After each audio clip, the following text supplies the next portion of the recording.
agora, quem está esperando aqui já a postos para falar de um assunto muito complexo e importante é o doutor Roberto Navarro. Tudo bem, doutor? Bem-vindo mais uma vez. Obrigado, Camila. Sempre uma alegria estar aqui com você, que viu? bom. Eu amo sempre estar aqui. Eu sei disso, com certeza, e a gente aprende muito quando ele está aqui. E hoje nós vamos falar sobre ciclo menstrual, mas em relação à alimentação. Como a alimentação pode ajudar em cada fase, né, doutor? Exatamente. É para ficar claro aí quem está escutando, não é do ponto de vista do ginecologista que às vezes tem que fazer tratamentos específicos, porque o ciclo menstrual para a mulher pode ser muito tranquilinho, como pode ser um furacão, né? É verdade. De você ter muita retenção líquida, inchaço, irritabilidade, compulsão por doce quando chega próximo de menstruar. E às vezes tem uma síndrome chamada disfórica que é tão grave, retira a mulher tanto do seu dia a dia, que pode ser necessário o tratamento com medicamento. Não é esse o foco que eu quero dar hoje. Hoje eu quero falar do ponto de vista do nutrólogo. Entendi. O que a gente faz para ajudar uma mulher ao longo desse ciclo de 28 a 30 dias do mês, onde os alimentos e algumas estratégias podem dar muita diferença na qualidade desse ciclo menstrual e não ficar, né, não sei, esse sofrimento. Nesse sofrimento todo. E assim, quando a gente está passando por algum problema dentro desse ciclo todo, né? Porque esse ciclo é longo, quanto tempo? Em média, 4 semanas, né? Para a maioria das mulheres, 28 dias em média, até 30 dias, né? Exatamente. Então, para algumas mulheres tranquilo, para outras não, mas essas que não estão tranquilas, que têm alguma dor, algum tipo, enfim, de incômodo, muitas vezes vai correndo para o remédio, né? Fala, vou tomar um remédio. E a alimentação pode ajudar tanto a ponto de, às vezes, nem precisar do remédio, né, doutor? Pode contribuir muito, né? Medicamento pode fazer parte, é uma decisão do médico, né, do seu ginecologista, para tirar uma cólica, né, para desinchar um pouquinho. Mas vamos pensar que se a gente fizer a tarefa de casa, talvez não precise de tanto remédio, ou talvez seja desnecessário, né? Muito bom. E esse ciclo, na verdade, né, são pelo menos dividido em fases, né? A produção dos hormônios no ovário da mulher vai modificando um pouquinho. Tem os hormônios que fazem parte, né, desse ciclo menstrual, que é a progesterona, o estrogênio, os hormônios que estimulam o ovário a produzi-los, que é o FSH, LH, produzidos aqui no cérebro, enfim. Eu dividi aqui de uma maneira bem didática para vocês aí em casa entenderem o que fazer em cada fase. Perfeito. Então vamos imaginar primeiro, Camila, terminou meu ciclo menstrual, menstruei, acabaram, tudo bem, começou um novo ciclo. Então, essa primeira fase do ciclo, que dura em média 2 semanas, que eu separei aqui, ó. Esse é o primeiro. Que a gente chama de fase folicular, é onde o estrogênio começa a ser produzido, a progesterona também, mas o estrogênio, eles vão subindo gradativamente nessa fase. Qual que é a questão aí? Se subir muito rápido, o excesso de estrogênio, por exemplo, nessa primeira fase do ciclo, pode trazer muito incômodo. Lá no finalzinho, na segunda metade do ciclo, vai impactar nisso. Então, eu vou dar dicas aqui de alimentos que podem ajudar nesse controle do estrogênio e não subir tanto, tá? O estrogênio, ele também, depois, tem 3 tipos bioquímicos diferentes do estrogênio. O estrogênio é o hormônio feminino, mas ele tem subtipos, que é o estradiol, o estriol e a estrona. Esse metabólito do estrogênio, que é a estrona, esse tipo de estrogênio, é a que mais tem correlação com quando em excesso, com câncer de mama, com bastante impacto negativo, né, em termos de risco para a mulher. Então, diminuir a conversão também do estrogênio e estrona vai ser legal. E eu vou dar dicas aqui dos alimentos, tá? E pode falar. Não, eu ia perguntar se precisa, porque a gente tem um PowerPoint aqui, ó, que mostra o ciclo. Sim. Você quer? Bacana. Aqui, que ó. Legal, show de bola. Né? Que aí já acho que olhando, né, dá para entender melhor. Vamos pegar aqui o início do ciclo, ó. Terminou a menstruação aqui tá como se uma menstruação durasse 7 dias, né? Uma semaninha de menstruação, certo, né? De fluxo. Então aqui a fase inicial folicular que eu tô falando agora, tá? Começaria aqui, ó, a partir desse 8º dia do mês, tá? Então aqui são mais ou menos uns, né, quase aí uma semaninha, juntando com a menstruação, e vamos pegar aqui essas primeiras semanas. Nessa fase, o que a gente tem que fazer? Primeiro, por que eu coloquei aqui um desenho de uma mulher se exercitando? Tá aqui, ó, tá? Sabia que nessa fase que a mulher desinchou, terminou a menstruação, essa fase ela fica mais disposta, é como se recomeçasse um novo, dá mais energia. Um novo amanhecer, dá mais energia. Então essa é a fase que mulherada vai fazer seu exercício. Você rende mais nessa fase quando está próximo de menstruar. Na segunda fase do ciclo, que a gente vai falar sobre retenção líquida, inchaço, é a fase que o exercício físico, a mulher rende mais, é a hora que você tem que realmente ir para academia. Ajuda a queimar, o metabolismo fica mais favorável. Isso é por conta de uma mudança hormonal, que a gente sente mais energia. Sim, porque pela queda, né, do estrogênio e da progesterona, desinchaço do ciclo menstrual, não tem mais cólica, não tem mais dor. É a primeira fase do ciclo que o exercício físico, é lógico que exercício físico, Camila, vale para a vida. Sim, mas né, fazer na primeira fase do ciclo menstrual, essa fase aí pós-menstruação, fase folicular, a mulher rende mais. Não vai dar tanta desculpa que tô cansada, tô fadigada, tô inchada, tô próxima de menstruar, tô com muita retenção líquida. Então e muitas vezes mais. até potencializar, né? Você fala assim, eu queria um momento para eu mudar o meu exercício, enfim, eu quero correr mais ou eu quero pegar mais pesado ali na musculação. É a hora certa de mudar. Hora de mexer no treino. Porque se você muda antes da menstruação, que você já tá meio cansadinha, já tá ali mais para baixo, não vai ter um bom rendimento. De repente você não vai, não vou conseguir. Exato. E olha que interessante. E nesse momento você fala assim, poxa, não consigo aumentar o meu exercício. Isso. E não era só o momento errado. Não, era o momento errado. Olha que legal. Exatamente. Por isso que eu quis chamar a atenção do exercício físico. Perfeito. E em termos de alimentos, eu trouxe aqui a semente de linhaça. A semente de linhaça tem um componente chamado lignana, que é uma fibra, que diminui um pouquinho o excesso do estrogênio. Que eu falei que o excesso de estrógeno na primeira etapa do ciclo pode se converter em muita estrona. Não é legal. Então, a linhaça é muito bacana para evitar isso. E a semente de abóbora que eu trouxe, que está aqui também verdinha, tá? Ela é rica em magnésio, que já é legal, porque o magnésio diminui um pouquinho a irritabilidade. Tá? Boa. Tem zinco na semente de abóbora, o zinco diminui um pouco a conversão de estrogênio em estrona. Né? Então, e tem o ácido também aí, um pouquinho linoleico, que eu vou falar aqui mais para frente, aqui, ele está em outra semente aqui. Então, na primeira etapa do ciclo, exercício físico, coloca linhaça no seu dia a dia, coloca semente de abóbora no seu dia a dia, que você vai facilitar também. E brássicas, crucíferas, Camila, uma boa. Brócolis, couve-flor, elas são ricas em componentes que diminuem o impacto da estrona, esse metabólito do estrogênio, como o risco de câncer de mama. Protege a mama, porque a fase folicular, essa inicial, é onde o estrogênio está subindo. E se a gente não converter em tanta estrona, a gente não, porque eu sou homem, mas vocês mulheres, tá? Não converterem tanto estradiol em estrona, isso é muito bom, é proteção da mama. Entra aqui nessa primeira fase, crucíferas também, tá? Vou deixar uma perguntinha então aqui, ó, e vou dar um recadinho e já volto. Bora. Se essa fase folicular já é uma preparação do nosso organismo para a próxima fase que vem. Perfeito. Tá? Daqui a pouquinho você responde, a gente continua então. E eu venho, doutor. Aliás, você já pode mandar suas perguntinhas também, tá? Já tem perguntinhas chegando no @VocêBonitaTV e aí, na medida do possível, a gente vai respondendo aqui ao vivo para você. Aproveita essa oportunidade, né, doutor? Bora lá. E é isso mesmo. Então, essa fase folicular seria uma preparação do corpo para a próxima fase, que seria a ovulação, certo? Isso. Na verdade, o corpo está preparando a mulher para uma gestação. Então, essa fase folicular está fazendo o útero hipertrofiar, ficar um pouquinho com mais camadas para receber o óvulo. Né? Então, no final, do primeiro dia da menstruação até o 14º dia do mês, imaginar que você menstruou no dia 1º, só para ficar didático, tá? Primeiras 2 semanas, contando com a menstruação, é a fase também folicular. Vai ter evolução no finalzinho dessa fase. Não sei se pegar aqui, se quiser mostrar aquele gráfico de novo, não sei se está no ponto aí, senão a gente vai falando aqui, não tem problema. Mas sem dúvida, do ciclo. No finalzinho do ciclo folicular é que vai vir a ovulação. Tem algum alimento específico para esse momento da ovulação? Não, né? Acho que está aqui, vamos ver, está aqui. A ovulação está aqui, ó, no finalzinho da fase folicular, tá? Não tem nenhum estudo que diz, olha, é uma fase que a mulher, né, se ela quiser engravidar, ela tem que aproveitar para poder realmente tentar engravidar nessa fase do ciclo menstrual, porque é a fase que ela está ovulando, né, o óvulo está ali pronto para ser fecundado. Se não houver a fecundação, essa camada do útero vai descamar, porque não teve nenhum óvulo fecundado, aí é uma outra fase do ciclo.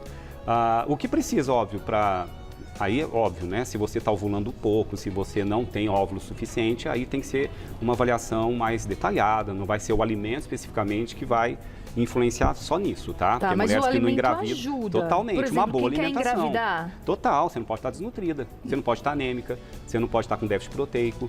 Você tem que ingerir alimentos que vão te nutrir, porque, queira ou não, nosso corpo funciona através de nutrientes. E teria algum alimento específico para aumentar essa fertilidade? Ou... Então, olha, os estudos tentam mostrar isso, mas a conclusão é que tem que ter uma alimentação balanceada. Você não pode estar com deficiência nutricional, de um modo geral. Exatamente. Né? Porque aí você compromete os passos fisiológicos do seu metabolismo. Se eu estou anêmica, se eu estou com hipotireoidismo, se eu tenho disfunções glandulares em outros hormônios, vai tudo atrapalhar essa ovulação equilibrada.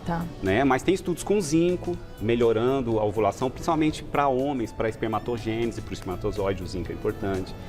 Mas isso é muito visto também em consultas mais detalhadas, né? Mas enfim, terminada essa primeira fase folicular, vem a ovulação, fecundou ou não, se fecundou vai iniciar uma gestação a partir daí, se não, esse útero vai passar para uma outra fase, que é a fase que a gente chama de lútea. Lútea porque predomina a progesterona, que começa a subir mais intensamente. Pró é a favor da gestação, progesterona. Ele está ali louco para pegar o óvulo fecundado e deixar, manter ele ali no útero gravídico, que vai receber já toda uma atenção de hormônios para manter esse óvulo ali vivo, né? E não perder por descamação. É uma segunda fase. Só que nessa segunda fase, a progesterona tem um probleminha. Quer dizer, problema não, é um hormônio muito bem-vindo. Mas quando tem mulheres que começam a produzir progesterona em excesso, eu falei que às vezes produz estrogênio em excesso também, não é legal. A progesterona em excesso vai aumentar a retenção de água, você vai começar a inchar. É aquela nessa fase, na fase lútea. Na lútea já? Na lútea, que são as 2 semanas que vão anteceder a menstruação. Você já está na metade do ciclo. Então essa fase onde a progesterona fica mais alta, excessivamente alta não é legal, tem que existir a progesterona, só não pode ficar muito alta. É uma fase que alguns alimentos podem ajudar. Então, por exemplo, o gergelim, eu trouxe gergelim preto, inclusive, tá? Porque ele tem mais cálcio. Alguns estudos mostram que tem mais cálcio. O que o cálcio faz nessa fase? Ele diminui na menstruação as cólicas abdominais. Uma alimentação mais rica em cálcio nessa segunda fase, né, da fase lútea, pode diminuir a intensidade das cólicas. Então eu trouxe uma fonte vegetal. Poderia ser um iogurte? Ok, tudo bem. A semente de girassol, ela tem ácido linoleico, que é um tipo de gordurinha de ácido graxo, que não permite o excesso da progesterona. Evita o excesso de progesterona ocorrer. Então dá uma equilibrada na progesterona, tá? E é rica em zinco, que diminui também a conversão da progesterona em estrona, que também não é legal. Tanto do estrogênio, né, em estrona, como a progesterona também. Então, essa é a fase que começa a ser importante. Evitar o que também? Para não chegar na menstruação, que acho que é a fase final do ciclo, né? Porque quando vai chegando aí uma semaninha, 2, 3 dias, aí cada mulher tem o seu jeitinho, Tem o seu jeitinho, é Mas verdade. quando vai chegando próximo do ciclo menstrual, as mulheres já começam, opa, peraí.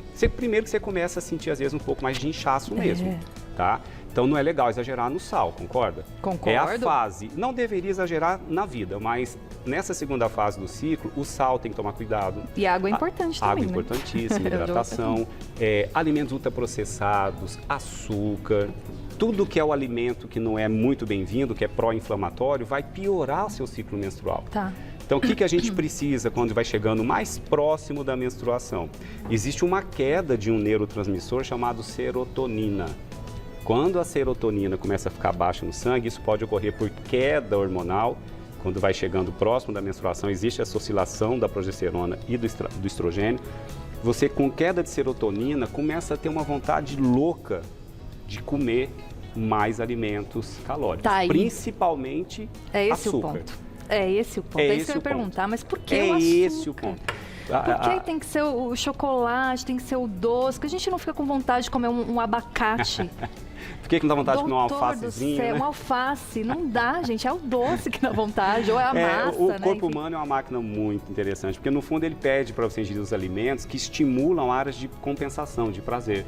Né? O que aumenta um pouquinho a produção, tanto da dopamina, que também dá uma sensação de euforia, como a serotonina, são os alimentos com densidade calórica maior, geralmente as gorduras e geralmente o açúcar, né? Os doces. Então o que a gente tem que fazer nessa etapa? Peraí, vamos estimular a produção de serotonina? Vamos começar, a serotonina é um neurotransmissor que precisa de matéria-prima para ser produzida. A serotonina precisa de triptofano, Nós vamos falar aqui onde está nos alimentos esse aminoácido. Precisa de vitamina B6, vamos mostrar já já. Precisa de magnésio. Então, dá para a gente colocar os alimentos a nosso favor. É a fase que você já pode começar a introduzir um chazinho. Um chazinho calmante, um chazinho de camomila, erva cidreira. Para quando já está mais próximo do ciclo menstrual. Certo. E também chá diurético. Nada impede, porque se você estiver retendo muito líquido, né, ficando muito inchado, hibisco, cavalinha, carqueja, né, até dente de leão, cabelo de milho, são bem-vindos, né? São chás que vão diminuir um pouco a retenção líquida. Óbvio, tomar chá diurético e não se hidratar, Camila, dá ruim. Não, se hidrate. Que a pessoa fala, eu não posso beber água porque eu vou inchar. Não, gente. Não, o que incha imagina, não é a né? água. É o processo metabólico por trás que está retendo essa água. Então, a água em si, ela não é culpada. Tá. Óbvio, se você não tendo um problema renal grave, que não é o assunto aqui, claro, você não consegue urinar, é diferente. É a única vez que a gente tem que ter uma retenção hídrica muito controlada. Se não, se hidrate bem, mas não vai hidratar com refrigerante, né? Vai pelo hidratar amor com água, de Deus, pô. não né? pode. Um chazinho, o chazinho também tem água. Chazinho. Ele já te hidrata, e a né? água mesmo, né? Total. Vamos colocar uma perguntinha? Vamos lá. Quem mandou? A Simone, um beijo pra você, Si. Tenho uma TPM absurda. Antes de descer, fico com a barriga enorme, mau humor e compulsão alimentar. O que fazer, doutor? Então, o que geralmente a gente faz do ponto de vista da nutrologia? Estimula os alimentos mais ricos em triptofano, magnésio e vitamina B6, justamente para não deixar a serotonina cair tanto. Porque a queda da serotonina que dá esse mau humor aí que ela está falando. O inchaço na barriga é porque o útero dela está maior, né? Porque ele está com uma camada mais hipertrófica do endométrio. Depois que ela menstruar, isso o útero aumenta de tamanho também. Aumenta o volume então é por isso que a gente sente dúvida. também essa região sente. ficar Às vezes maior. Os movimentos do intestino, a retenção de água fica nas alças intestinais também. Então tem mulher que fala, puxa, eu fico com o intestino mais preso antes de menstruar, parece que eu não vou no banheiro com facilidade. Que as alças do intestino também ficam um pouquinho mais edemaciadas, dependendo da quantidade que a mulher retém de líquido, né, Camila? Entendi. Nem todo mundo retém igual. Mas aumentar a oferta de triptofano, magnésio e B6 é uma alternativa alimentar, que está aqui nas oleaginosas, castanhas, nozes, amêndoas, o cacau. Eu trouxe o cacau, porque o chocolate que a mulher vai atacar próximo da menstruação tem açúcar, tem gordura. Então, pega esse cacau purinho aqui em pó e faz aí, bate com sei lá, um leite de castanha. Entendi. Né? Para fazer ali, porque o cacau tem potente efeito de melhorar um pouco o triptofano. Tá né? certo. Também tem magnésio, né? Eu trouxe aqui o abacate como fonte de triptofano, fonte de magnésio. Poderia ser uma banana também. A banana tem B6. Ótimo. Cuidado só com excesso também, não vai comer uma dúzia de bananas, senão você vai ganhar peso, Uma porque só ela por dia? é calórica. Uma por dia, tá de bom tamanho. O ovo é rico em triptofano, trouxe ele aqui. Então, óbvio, né? E dá para prescrever alguma coisa como suplemento? A gente prescreve o 5-hidroxitriptofano. Eu ia perguntar sobre pode a suplementação. prescrever o magnésio. Tá. Então, a prescrição de suplemento, a prescrição nutracêutica, é o que a gente faz muito em consultório como nutrólogo também. Tá, né? mas precisa de um exame, precisa entender. Cada caso é um caso, sim, certo? lógico. Tá. Tem que ter todo Ômega 3 é ômega importante. 3, o balanço de ômega 3 ao longo de um ciclo, porque a falta de ômega 3 diminui. O ômega 3 é um anti-inflamatório, vamos dizer assim, certo. né? Então, uma dieta muito rica em ômega 6 e pobre em ômega 3, você vai inflamar mais. Você vai ter um útero com uma resposta inflamatória do endométrio pior. Tá. Vai ter mais cólica, mais dor. Então, regularizar o ômega 3, ó. Maravilha. Show de bola. Mais uma Exatamente. perguntinha, vamos lá. Um beijo para vocês todos que mandaram. E para Sheila, olha, minha filha, no dia anterior e primeiro dia da menstruação, fica com lábios pálidos, pés gelados e cólicas fortes. Existe algum alimento ou cuidado para prevenir esses sintomas? Quando é muito intenso, às vezes tem que ter um acompanhamento com o ginecologista para entender, porque você tem desequilíbrios hormonais que são muito intensos na mulher, da progesterona, do estrogênio, que às vezes tem que fazer um tratamento, teoricamente, para regularizar isso e não ficar tão intenso esses sintomas pré-menstruais, né? E bom ter falado nisso também. Alimento, o que a gente tem que ficar de olho? A mulher no ciclo menstrual, quando ela tem, né, a menstruação em si, ela perde ferro pelo sangue, né? Então, tem mulheres que têm uma perda sanguínea intensa, mais cólicas inclusive, e tendem a ficar mais anêmicas. Será que isso também não está contribuindo para esse lábio mais pálido?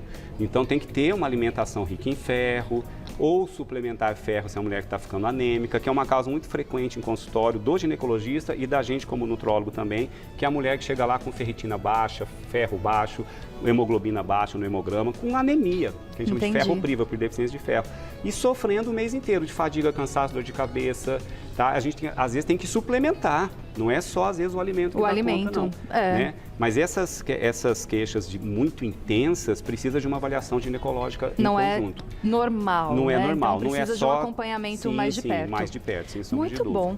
Olha, aliás, nós recebemos aqui muitas perguntas sobre menopausa. Aí fizemos o seguinte, como menopausa é um assunto mais amplo, né, doutor? Sim, nós vamos fazer essa pauta um outro dia focado em menopausa para vocês, tá bom? Já está anotado aqui na nossa equipe, já anotou para preparar tudinho para vocês e o doutor volta, né?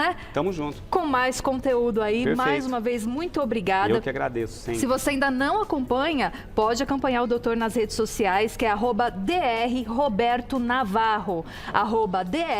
@drrobertonavarro. Ele que é clínico geral e nutrólogo e referência nesse segmento, nesse assunto. Muito obrigada. Camila, até a próxima. Até a Ótima próxima. semana que tem com o feriadinho aí, né? Agora tem feriadinho, dá pra descansar um pouquinho. Ei, maravilha. Manda um beijo pra Malu Mando também. sim, querida.